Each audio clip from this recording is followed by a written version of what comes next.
दोस्तों, आपको मालूम होगा कि गांव में कुछ स्त्रियां ऐसी होती हैं जिनके किसी वजह से परिवार में फूल नहीं खिल पाते हैं, यानी बच्चे की खिलगारी उनके सामने नहीं आ पाती है। वे स्त्रियां अपने मन में हीन भावना रखते हुए घर से बाहर निकलने में हिचकिचाती हैं। उन्हें मालूम है कि हमें देखकर दुनिया की स्त्रियां, अगल बगल की स्त्रियां हमारी तरफ से मुंह मोड़ने लगती हैं, परंतु उस स्त्री को मालूम होना चाहिए कि जिसके बच्चे नहीं हैं वह एक महाकाली का रूप है। उसके अंदर महाकाली बसती है। उसे अपने अंदर कभी भी दुनिया से नहीं डरना चाहिए। जो स्त्रियां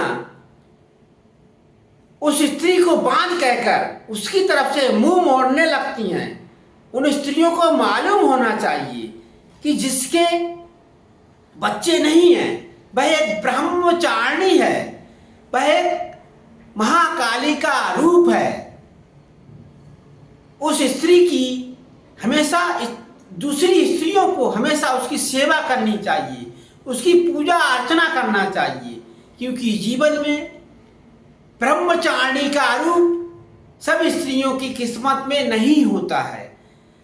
आप जिसको बांझ कह रही हैं वह बांझ नहीं है, वह एक प्रकृति का अवतार है, वह एक लक्ष्मी का रूप है, वह एक महाकाली का ब्रह्म रूप दिखाई देने वाली एक खूबसूरत महाकाल महादेवी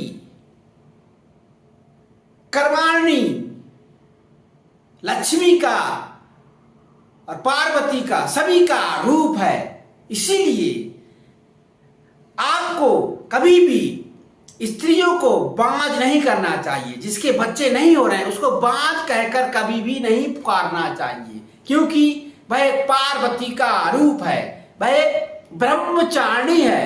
उस ब्रह्मचारिणी की समाज में इज्जत होनी चाहिए। उस ब्रह्मचारिणी की हर स्त्री को उसके दर्शन करना चाहिए, उससे घर पे जाकर दर्शन करना चाहिए। अगर रास्ते में वह स्त्री आ रही है तो उसकी तरफ से बांझ ना कहकर उसके दर्शन करके खुश होना चाहिए और उसके पैर छूना चाहिए, क्योंकि जीवन में ऐसी स्त्रियां इस धरती के लिए एक